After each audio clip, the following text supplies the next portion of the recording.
Bienvenue sur Blooming Power, le podcast qui vous donne le pouvoir d'éclore, quel que soit votre âge, car il n'est jamais trop tard. Je suis Emma et je vous aide à vous découvrir, à vous déployer, à vous épanouir, à mener une vie plus riche, plus saine et plus sereine. Alors abonnez-vous pour ne pas manquer les épisodes suivants. Aujourd'hui, nous allons parler d'objectifs.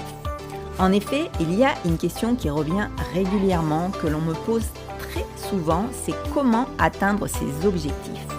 Comment se fait-il que pour certaines personnes, il semble évident, facile de parvenir là où elles souhaitent se rendre et pourquoi pour moi ça ne fonctionne pas. Alors si vous vous reconnaissez dans cette situation, bienvenue à bord de ce podcast.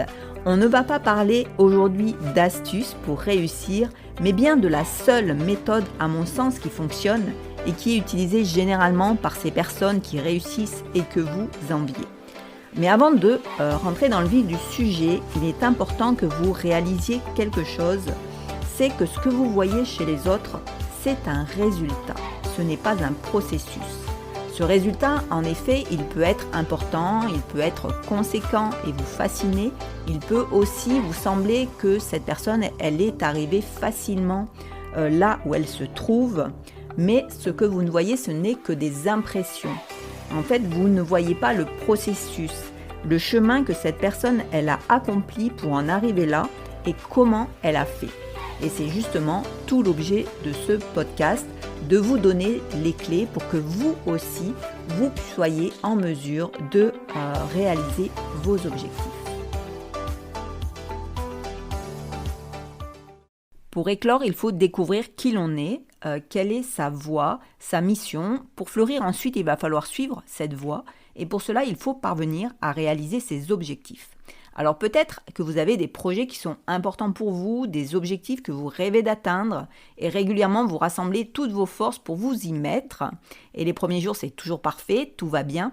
Et puis rapidement, votre motivation fond comme un mico au soleil et vous préférez votre douillet canapé aux rudes exigences qu'exigent de vous ces projets ou ces objectifs. C'est à ce moment-là que vous pensez que vous n'avez définitivement aucune volonté, que vous êtes incapable de tenir un objectif et vous vous demandez comment font les autres, ceux qui réussissent, qu'est-ce qu'ils ont de plus que vous. Alors là, je vous arrête de suite, ils n'ont rien de plus que vous. En fait, c'est pas la personne que vous êtes qui ne va pas, mais c'est que vous n'utilisez pas la bonne méthode. Ce qu'il vous faut, c'est suivre une méthode qui va respecter le fonctionnement de votre cerveau, et non pas une qui va essayer de lui imposer quelque chose malgré lui. Vous imaginez que tout dépend de votre volonté et votre capacité à vous organiser. Et c'est faux. En fait, il y a des personnes qui sont hyper organisées, mais qui ne parviennent à rien d'autre que d'assurer la gestion de leur survie. Et vous allez comprendre pourquoi quand je vous aurai expliqué le fonctionnement de notre cerveau. En réalité, ces personnes souvent hyper organisées sont très souvent anxieuses et l'organisation sert de cadre à les rassurer contre ce que j'appelle la sauvagerie du monde extérieur et elles cherchent à éviter à tout prix tout risque non programmé.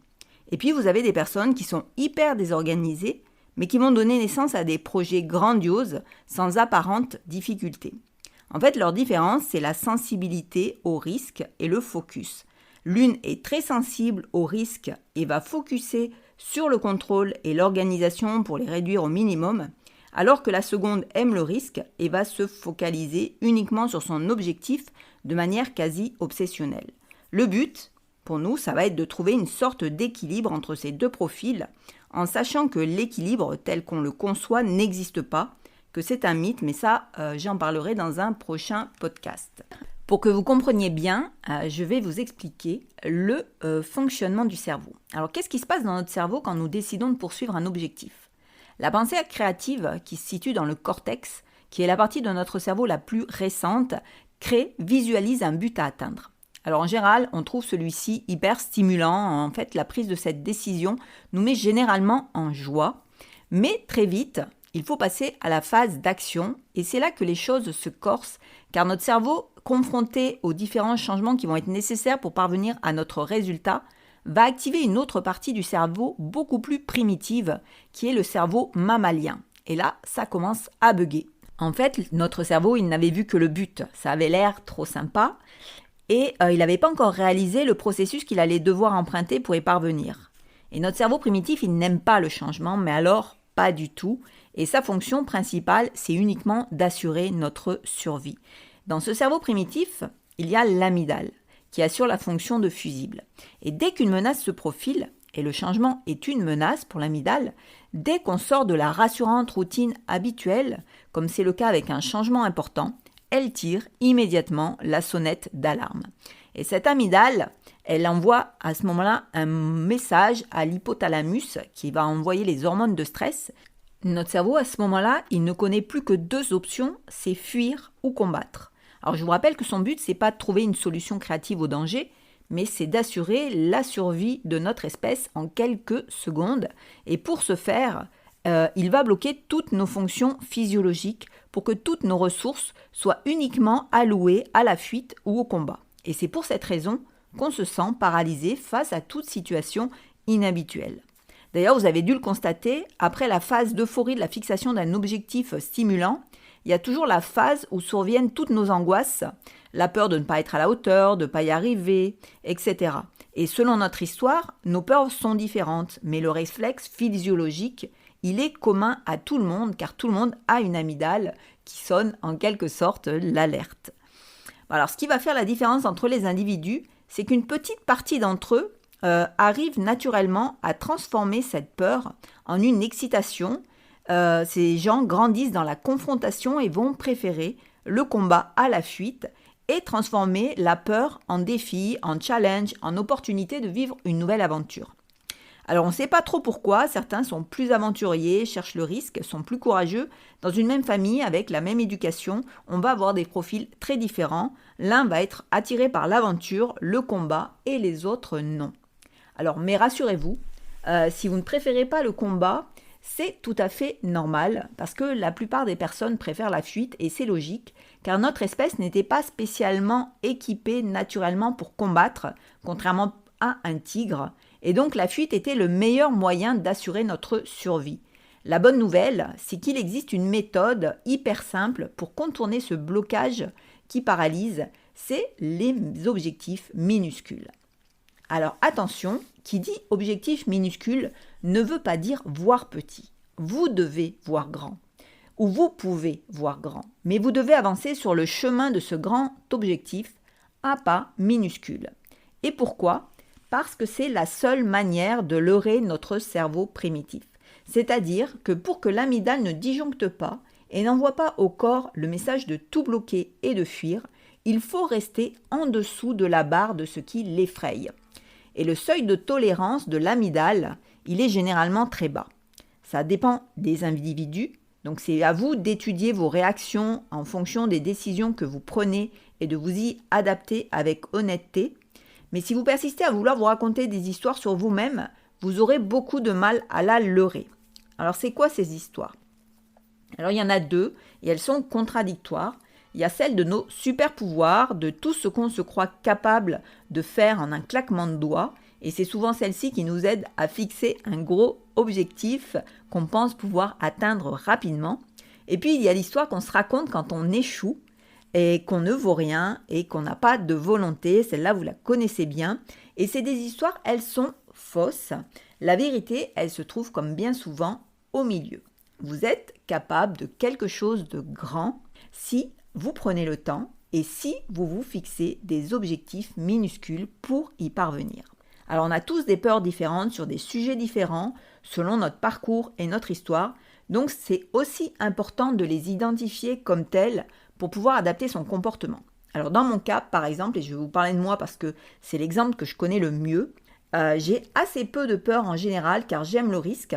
Donc je fais partie plutôt des profils qui transforment en excitation les situations qui lui font peur.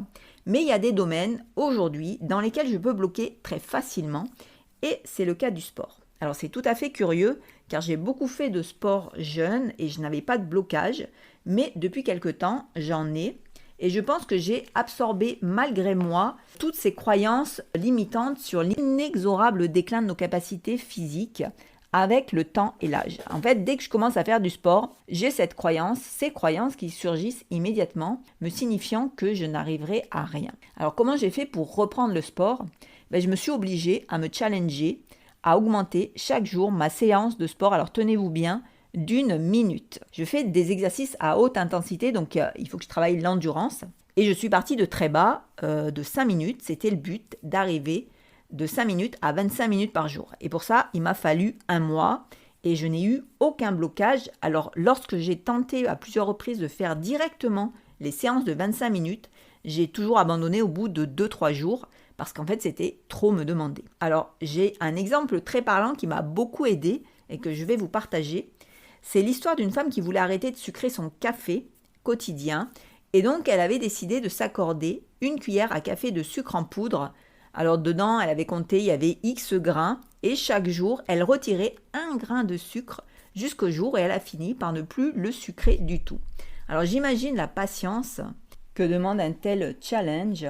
Et cette idée de patience, elle est inhérente à la réussite. Il faut être prêt à mettre le temps nécessaire à la réalisation d'un projet. Alors cela suppose que vous allez clarifier votre rapport au temps. Est-ce que vous êtes plutôt une personne qui cherche toujours à réussir quelque chose très vite, trop vite, qui n'évalue pas de manière réaliste le temps nécessaire au développement d'un projet, qui tombe régulièrement dans le panneau des raccourcis magiques et extravagants, un corps de rêve en 5 semaines, une meilleure productivité en 15 jours, une nouvelle vie en 3 mois. Donc si vous êtes intoxiqué par ces fausses promesses, il va falloir vous rééduquer sur votre rapport au temps.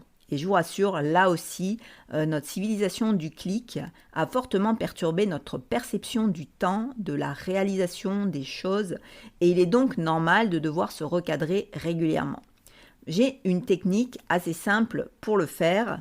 Je me pose la question suivante, qu'est-ce que j'ai réalisé dernièrement ? Ça me sert à faire le bilan de mes derniers objectifs, et souvent je m'aperçois que j'ai fixé un objectif il y a 6 mois en arrière en pensant en venir à bout en 3 mois et que je n'ai toujours rien fait de probant.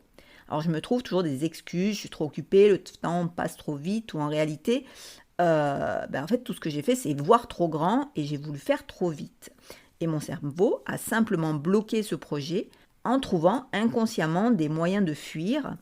Et je réalise alors que si j'avais fixé des objectifs minuscules journaliers, non seulement j'aurais atteint l'objectif, mais j'aurais pu en commencer un autre. Et mon mauvais rapport au temps m'a souvent empêché d'atteindre mon objectif.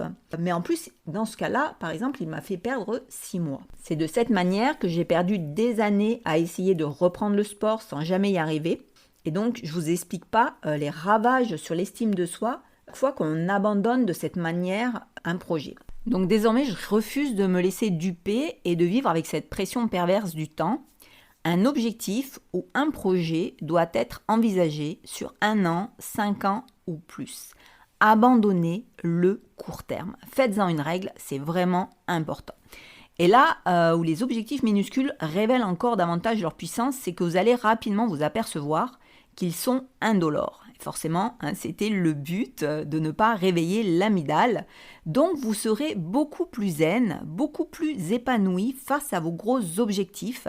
Vous pourrez savourer le voyage, c'est quand même le plus important. Et en plus, sachez qu'ils vont s'ajouter les uns aux autres de plus en plus vite. En fait, il y a un effet d'entraînement, de stimulation qui va booster votre morale, votre énergie et vos résultats. Vous allez voir des bonds de géants, c'est vraiment l'effet magique des objectifs minuscules. Vous allez halluciner. Moi, pour ma part, je n'en reviens toujours pas d'être aussi à l'aise sur mes 25 minutes de hit quotidien, alors qu'1 mois auparavant, je me traînais littéralement comme une loque et que ça me semblait insurmontable.